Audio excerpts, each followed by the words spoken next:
এক ব্যক্তি এত পাপ করেছে যে শেষে মৃত্যুর সময় সে সন্তানদেরকে ডাকছে, ডেকে বলছে যে আমি যখন মারা যাব আমার লাশটাকে তোমরা কবর দিও না, যদি আল্লাহ পাক আমাকে ধরতে পারেন তাহলে খবর আছে আমার। কি করতে হবে?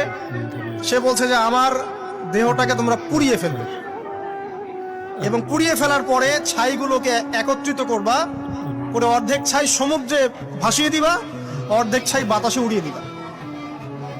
সন্তানরা তাই করলো। মৃত্যুর পর আল্লাহ পাক এই সমুদ্র এবং জমিনকে বাতাসকে আদেশ করলেন যে তোমরা ছাই জড়ো করে দাও। আর মানুষ আর জিন আল্লাহর কথা না শুনলেও এই প্রকৃতি আল্লাহ পাকের কথা শোনে।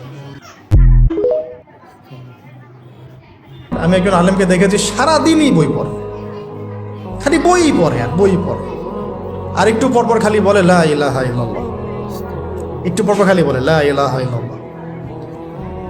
কথা বলেন মনে হচ্ছে যে মানে মুক্তা ঝরছে, এত গভীর কথা বলেন যেটা বুঝতে হলে অনেক জ্ঞানের প্রয়োজন হয়। যেই আসছেন তাকে সময় দিচ্ছেন, হাসছেন, হাসি মুখে কথা বলছেন। গায়ের জামা গেট আপ দেখে মনে হচ্ছে মসজিদে ঝাড়ু দেয় খাদেম আছে না, মনে হচ্ছে খাদেম। কেউ বিশ্বাসই করতে পারবে না যে ইনি হচ্ছেন বাংলাদেশের 1 নাম্বার মুহাদ্দিস। চেহারা দেখে বিশ্বাসই করতে পারবেন না।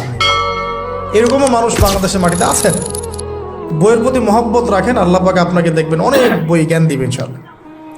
অনেক মানুষ গায়ের জামা বিক্রি করে বই কিনতো সলফে সালিহিনের মধ্যে, এগুলোর দলিল আছে কিন্তু। তো কিয়ামতের মাঠে মৃত্যুকে জবাই করে দেয়া হবে, এটাও হাদিসে এসেছে। কিয়ামতের মাঠে যখন সমস্ত মানুষকে আল্লাহ পাক উঠাবেন, হিসেব নিকেশ নেওয়া হবে এবং চুল ছেঁড়া বিশ্লেষণ করা হবে, যার ব্যাপারে নবী সাল্লাল্লাহু আলাইহি ওয়াসাল্লাম বলছেন একটা শিংওয়ালা ছাগল যদি একটা শিং ছাড়া ছাগলকে গুঁতো দিয়ে থাকে